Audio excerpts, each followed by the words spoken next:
Merhabalar, ben Yüksel, kanalıma hoş geldiniz. Bu videoda yazlık kruvaze bir bluz anlatmaya çalışacağım. Instagram sayfam Çanta Turkuaz'a bir takipçi göndermiş videosunu. Buna da bir bakar mısınız diye.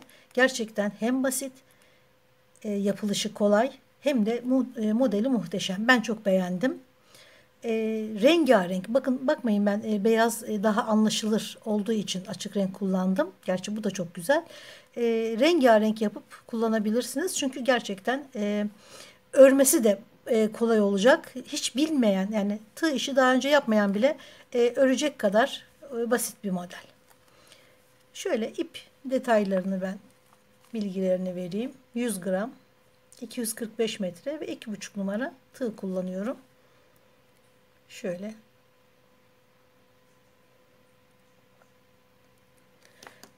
Bu ipi tercih ettim çünkü bu dökümlü. Güzel bir ip. Özellikle kıyafetlerde, bluzlar, etekler bundan çok güzel oluyor. Birkaç bluz daha var anlatacağım şu Ağustos bitmeden. Sonra artık yazlık kıyafetlere, yazlık örgülere veda edeceğiz yavaş yavaş. Hemen örmeye başlayalım. Şöyle bir kilit yapıyoruz önce. Üzerine sanırım 23 zincir yeterli olacak. 23 zincir çekiyoruz. Sonra üzerine dolayıp 1, 2, 3, dördüncüye batıyoruz. Bir zincir doluyoruz. Bir tane atlıyoruz ikincisine.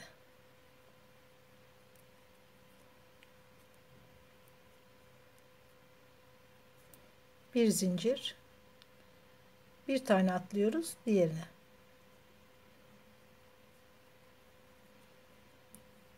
Bir zincir doluyoruz. Bir tane atlıyoruz diğerine.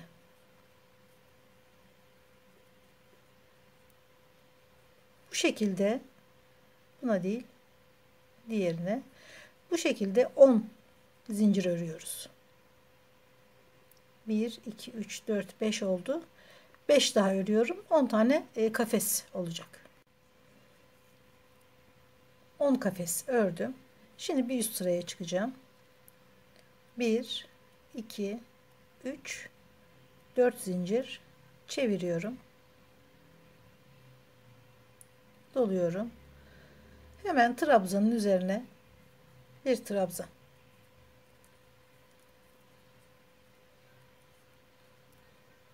Bir zincir doluyorum. Trabzanın üzerine bir trabzan.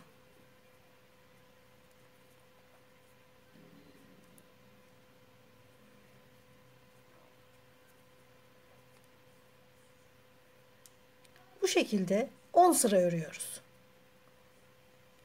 10 kafes yapıyoruz. 10 sıra örüyoruz. Şöyle iyice anlaşılsın diye şöyle göstereyim.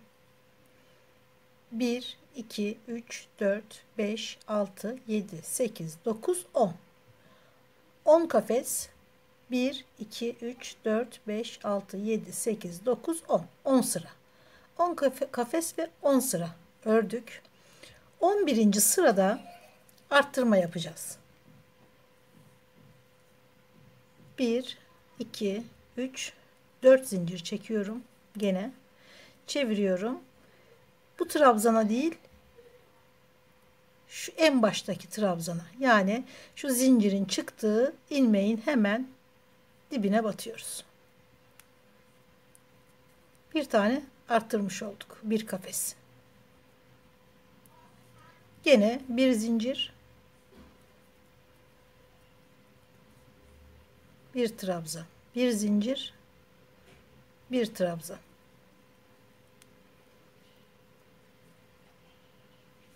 Bu şekilde 11. sırayı bir tane arttırarak örüyoruz. Sıra sonuna geldim. Gene 1, 2, 3, 4 zincir trabzanın üzerine.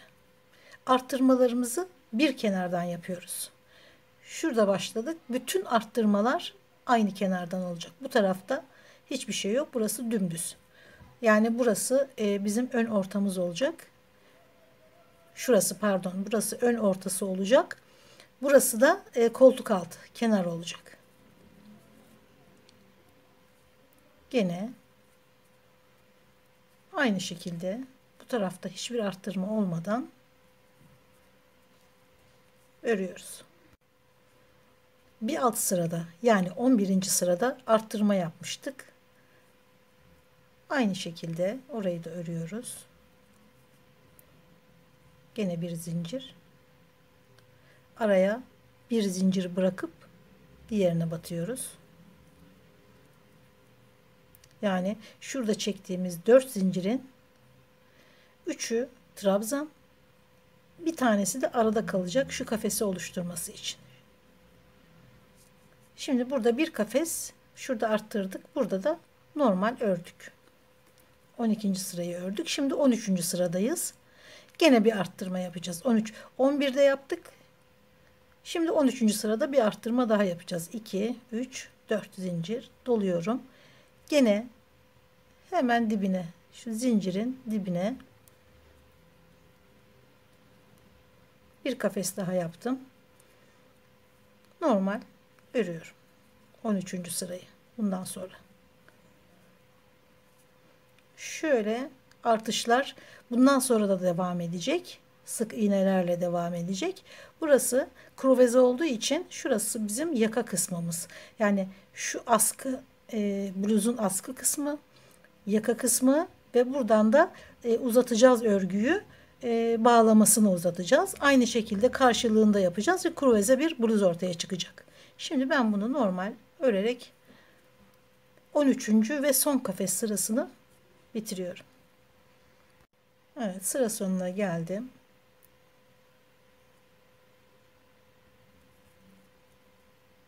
Son kafesi de ördüm.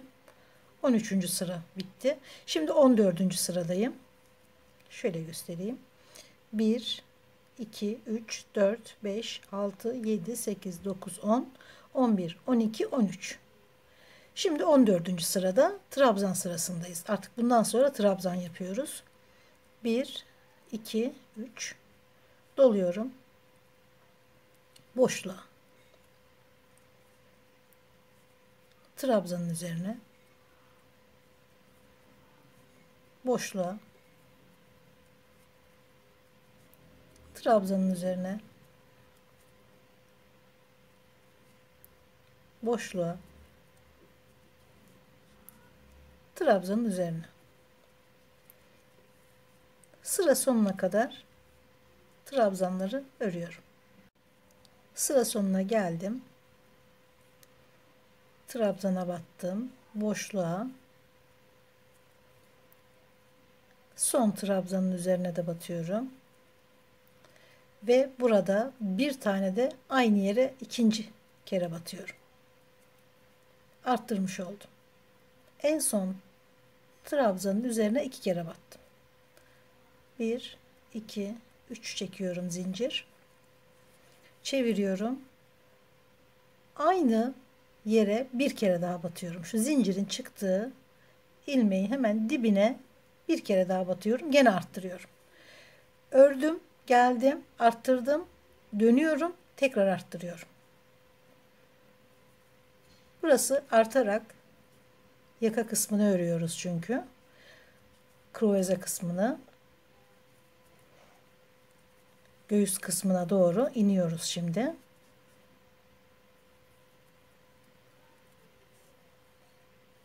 Sıra sonuna kadar öreceğim. Tekrardan döneceğim. Gene bir arttırma yapacağım. Dönerken bir arttırma daha yapacağım. Aynı buradaki gibi. Bir 18 sıra öreceğim sanırım. Bir 18 sıra öreyim, ölçeyim. Tam gelirse 18 sıra yeterli olur. Az önce yaptığım gibi. Sadece bir kenardan. Burada değil. Burada hiçbir şey yok. Arttırma, eksilme hiçbir şey yok. Sadece buradan arttırıyoruz. 18 sıra trabzanı hem gelirken hem dönerken arttırıyoruz. 10 sıra kafesten sonra gene her sırada hem giderken hem dönerken arttırarak 18 sıra ördüm. Bu tarafta hiç arttırma eksiltme yok. Burası düz. Arttırmalar 11. sıradan itibaren ve 13. sırada yapmıştık.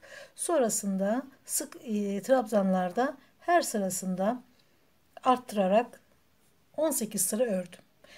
Şimdi buraya bir sıra kafes örüyorum. 1, 2, 3, 4 çeviriyorum. 20 adet kafes örüyorum. Bir tane atlıyorum. Bir zincir. Bir tane atlıyorum.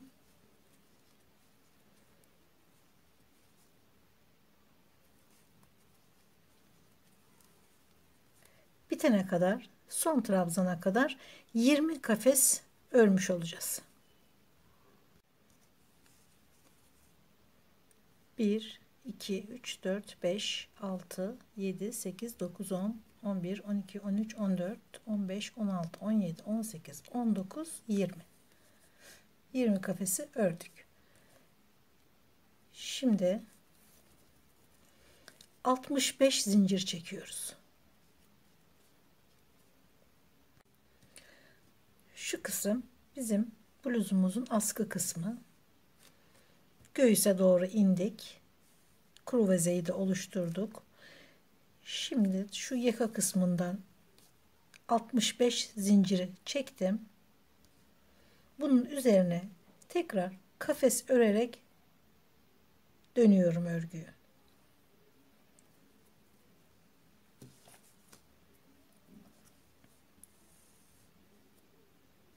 Zinciri de döndürmeden düz bir şekilde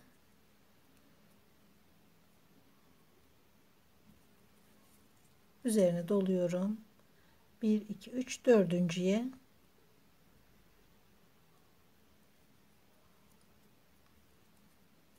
batıyorum. Bir zincir, bir tane atlıyorum. Diğerine bir tane zincir, bir tane atlıyorum. Diğerine tamamını şuradaki örgüye kadar kafes örüyorum ve devam ediyorum diğer başa kadar.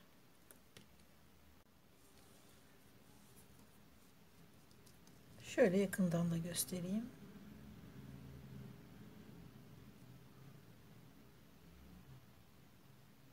Diğer sıraya kadar ördüm. 1, 2, 3, 4 çeviriyorum.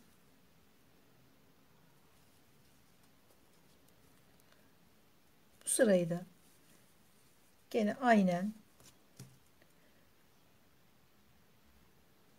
şu kısım 5 sıra olana kadar devam ediyoruz.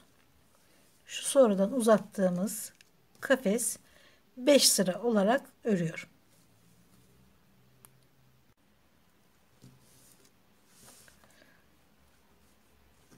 Şöyle 1, 2, 3, 4, 5. 5 sıra kafes ördükten sonra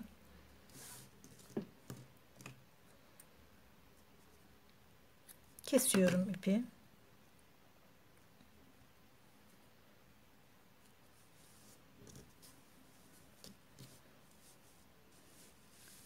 Şimdi şu uzattığımız bağlayacağımız yer burası. Kruvezenin şöyle kruvezeyi ortaya çıkaran yani modeli ortaya çıkaran bölüm. Hemen başa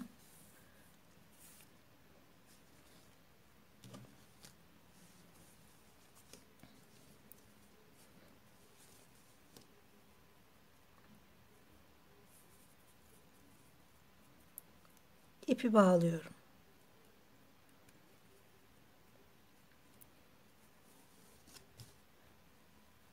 Şu gidişi tekrar kafes olarak örüyorum. 4 zincir.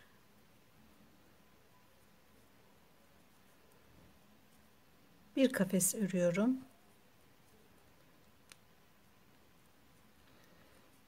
Devamını trabzan. Bir boşluğa, bir örgüye batarak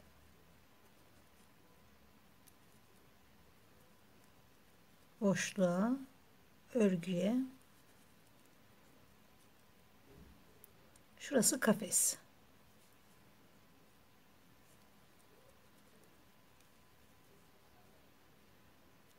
Örgüye, boşluğa, son trabzanı da yapıyoruz. Bir kafes, 2, 4, 6, 8, 9 trabzan. 1, 2, 3 döndürüyorum. Trabzanların üzerine trabzan, 2, 3, 4, 5, 6, 7, 8, 9.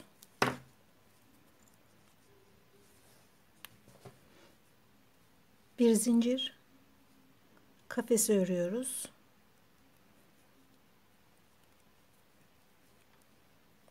Tekrar 1, 2, 3, 4. Çeviriyorum. Kafesi örüyorum.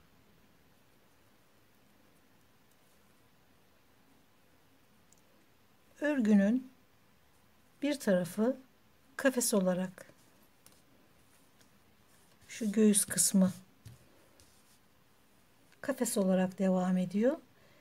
Sonrası 9 trabzan.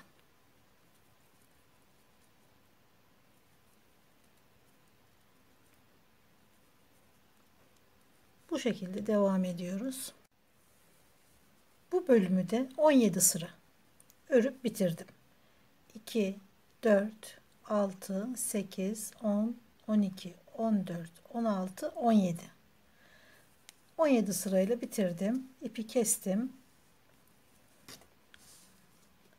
Bunu bitirdikten sonra ben bunun karşılığını da, yani diğer tarafı da ördüm. Şöyle.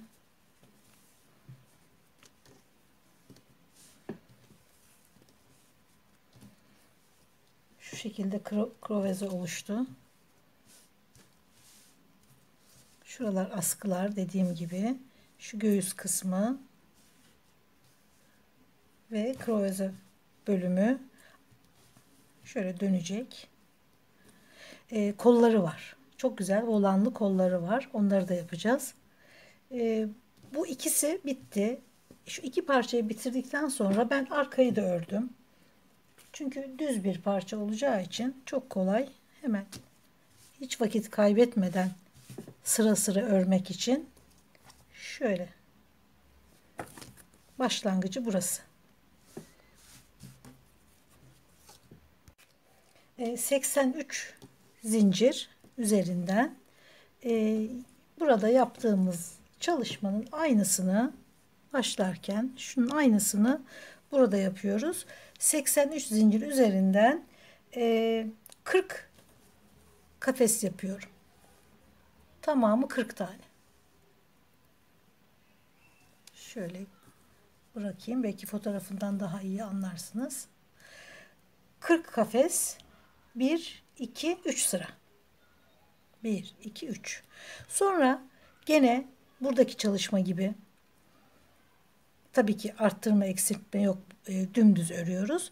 Bir örgü üzerine bir boşluğa, bir örgü trabzan üzerine bir boşluğa olarak burayı da 2, 4, 6, 8, 10, 12, 14, 16, 18, 20, 22, 24 sıra.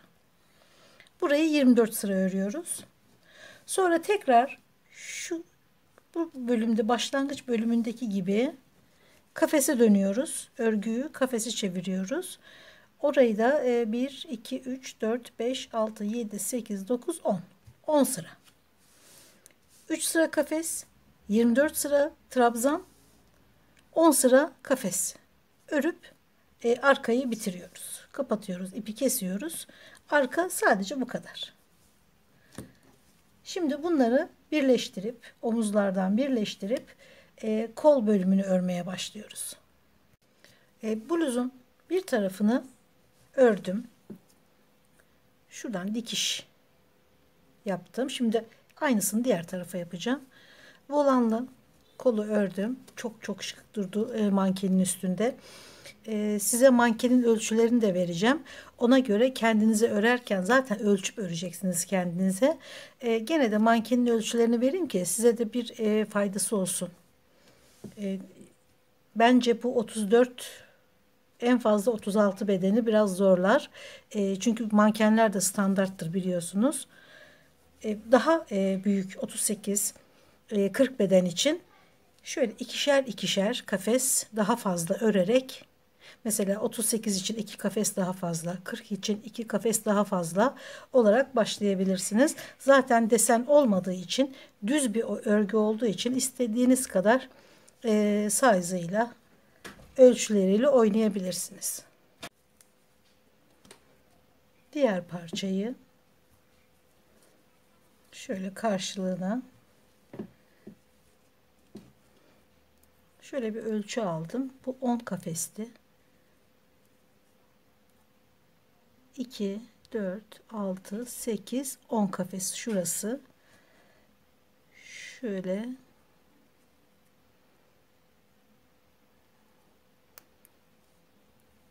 şu şekilde birleştireceğim dikerek.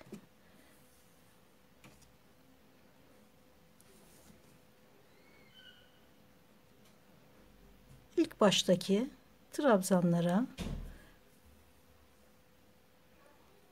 şöyle sıkıştırmak için bir kere daha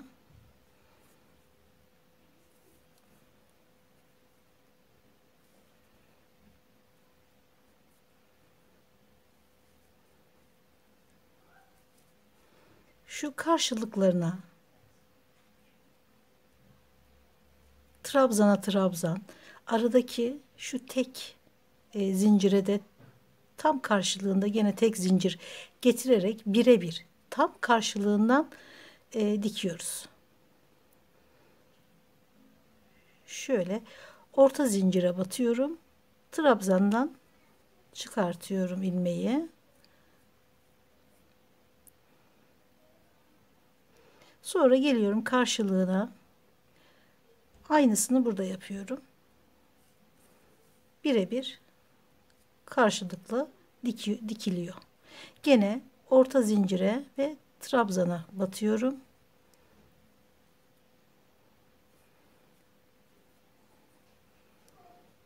Dönüyorum arkaya. Şöyle orta zincire ve trabzana batırıyorum iğneyi. Orta zincirden batıyorum. Trabzandan çıkartıyorum iğneyi.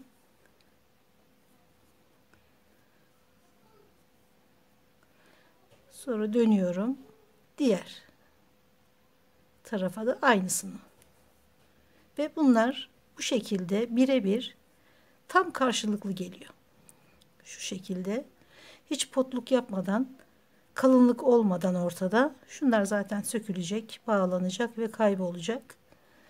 Sanki hiç dikiş yokmuş gibi, örgü devam ediyormuş gibi güzel bir dikiş oluyor. Yan tarafını da şu koltuk altı 17 sıra. 17 sıradan sonra işareti aldım. 17 sırayla, yani 17. sırayla şu uca kadar koltuk altını, yani beden yan bedenleri dikiyorum. Gene dikiş diker gibi böyle atarak değil de yanlardan dikiyoruz. Her zaman daha öncekileri de ördüğümüz, diktiğimiz gibi.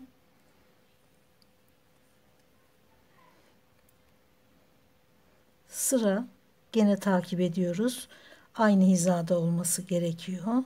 Muntazam bir örgü olması için.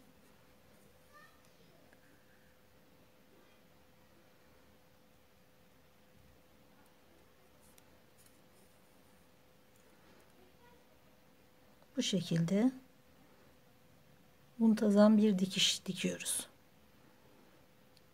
Buradan nereye batıyorsak karşıda da aynı yere.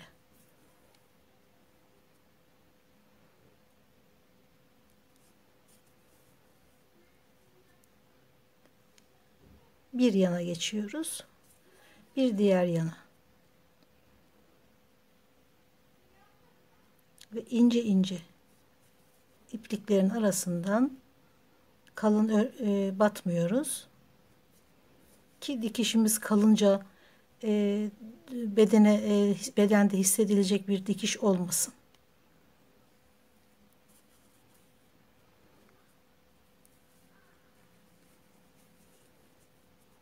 Gayet ince, model takip eden, sıra takip eden muntazam bir dikiş oluyor.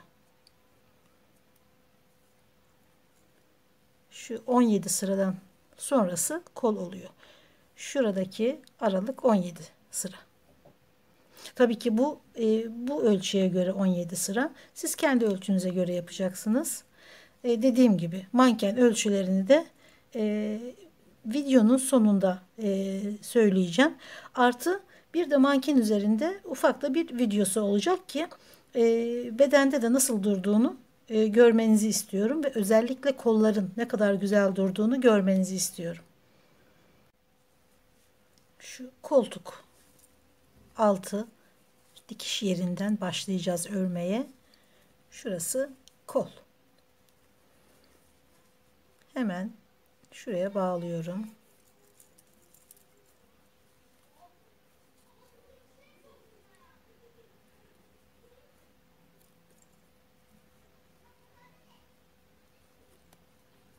Hemen bağladım. Şimdi bir örgüye batıyoruz. Bir boşluğa denk gelecek. Gene trabzanın örgüsüne batıyoruz. Direkt boşluğa değil. Şöyle boşluklara değil. Şöyle örgünün içine. Şu trabzanın boşluğuna değil, örgüsünün içine. Bir de şurada gördüğümüz yuvarlak örgülerin içine. Bir trabzanın ortasına, bir şuradaki yuvarlak olan örgülerin içine batarak trabzan dolduruyoruz. İkili trabzanlar yapıyoruz. Bir trabzanın ortasına batıyoruz. Bir şu bitiş yerlerindeki yuvarlak ilmeklere batıyoruz. Bir trabzana,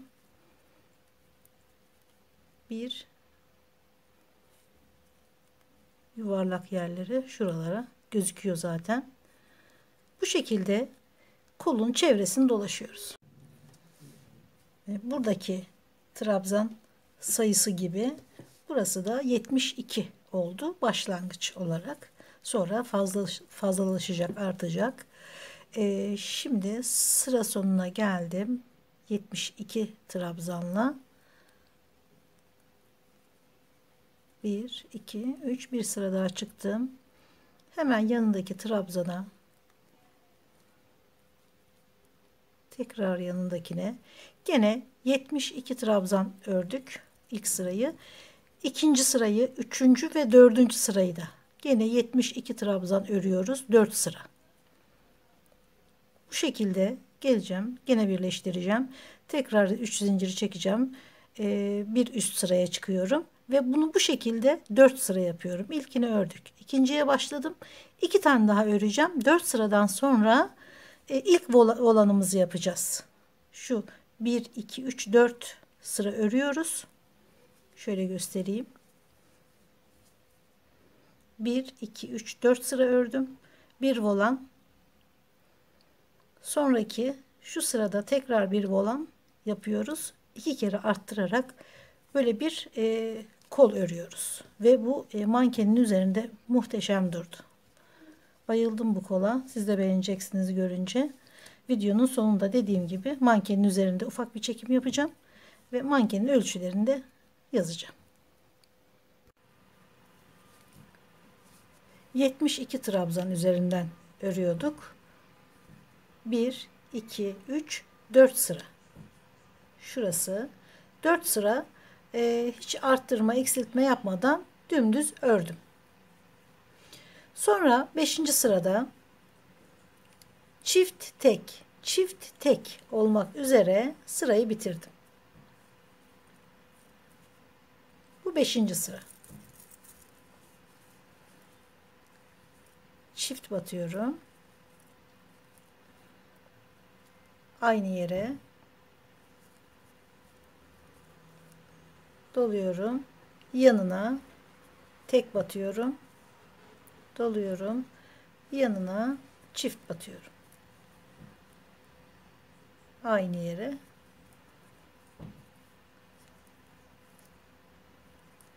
tek batarak sırayı bitiriyorum ve bağlıyorum.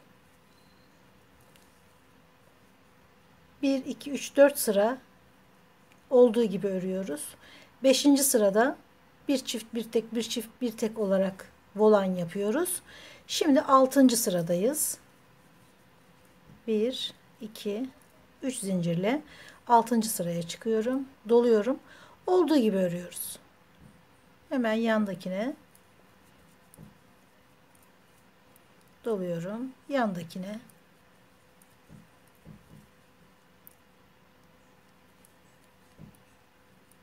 bu sırayı olduğu gibi örüyoruz. Her trabzanın üzerine bir trabzan örerek sırayı tamamlıyorum.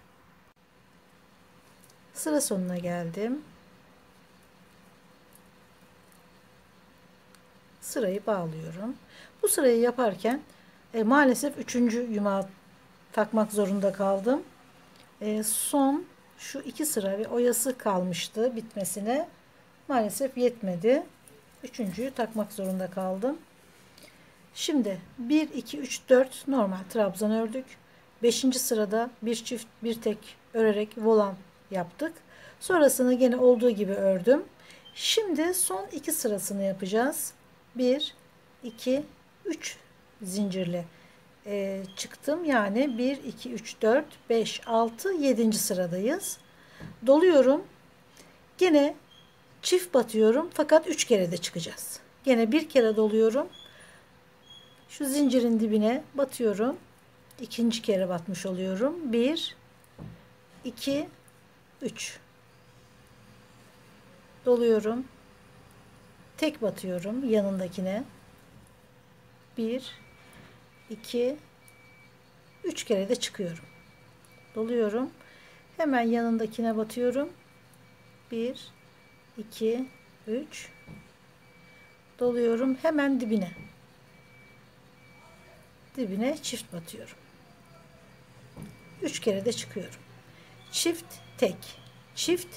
Şimdi yanındakine tek batıyorum. 1 2 3 doluyorum. Yanındakine 1 2 3 doluyorum. Gene dibine çift batıyorum. 3 kere de çıkıyorum. Bu son 2 sırayı 3 kere de çıkıyoruz. Bir kere dolayıp ve bir çift bir tek olarak örüyorum bu sırayı. Bundan sonraki sırayı olduğu gibi örüyorum. Gene 3 kere de çıkarak. Kolun 8. sırasında ördüm. Şöyle göstereyim. 1 2 3 4 düz ördük. 5. sırada volan yaptık. 6'yı olduğu gibi gene ördük. 7'de volan yaptık ve trabzanları 3 kere de çıktık. Sonrasında gene olduğu gibi ördük ve 8 sıra. 4, 5, 6, 7, 8. 8. sıra zaten bir sıra alttaki 7. sıranın volanını olduğu gibi arttırmadan 2, 3. Son 8. sıra.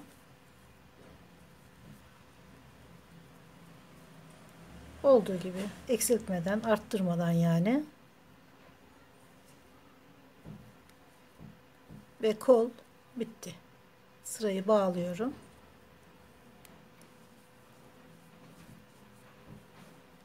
Bu şekilde bitirdik. Bluzda, örgü bluzda volan kol işte bu şekilde oluyor. Tabii ki daha uzunları var, daha volanlıları var. O yapacağınız modele göre değişiyor tabii ki. Şimdi oyası yani şu kenarı tamamen bluzun her tarafında örülen şu kenar oyasını örüyoruz. Çok basit. Bir zincirle yukarı çıkıyorum. Hemen bir sık iğne yapıyorum. Bir tane daha. Üçüncüyü örünce üzerine 2 zincir. Şuradaki ilmeklere batıp kaydırarak bitiriyorum. Şu tomurcuğu kaydırma yöntemiyle örüyoruz. Bir kere de çıkartıyoruz. Tekrar 1 2 3 sık iğne. Üçüncüye 2 zincir. Şuraya batıyoruz ve kaydırma yöntemiyle tomurcukları örüyoruz. 1 2 üçüncüye 1 2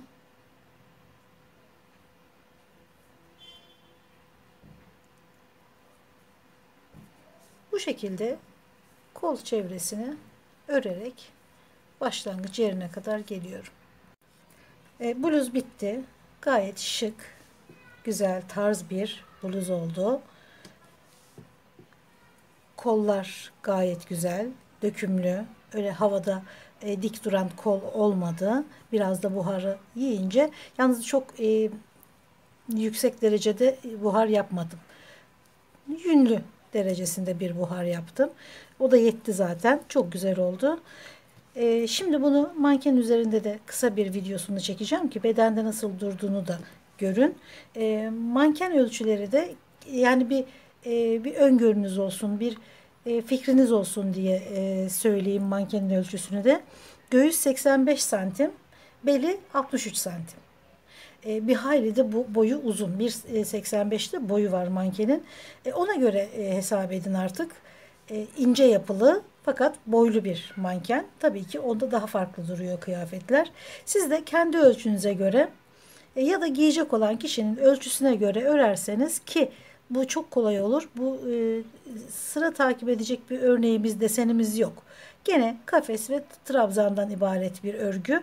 İstediğiniz kadar büyütüp küçültebilirsiniz. Şöyle bir fikir vereyim. Başlangıçta şöyle başlarken buradan başlamıştık. Başlarken mesela 38 beden için 2 kafes daha fazla örebilirsiniz ya da 3 kafes. Daha 40 beden için 4-5 kafes daha fazla örebilirsiniz. Yani kendi ölçünüze bağlı ama gerçekten sonuçta çok güzel bir bluz ortaya çıktı. Ben çok beğendim. Umarım siz de beğenirsiniz ve güzel ürünler örmenizde umarım bir faydam oluyordur.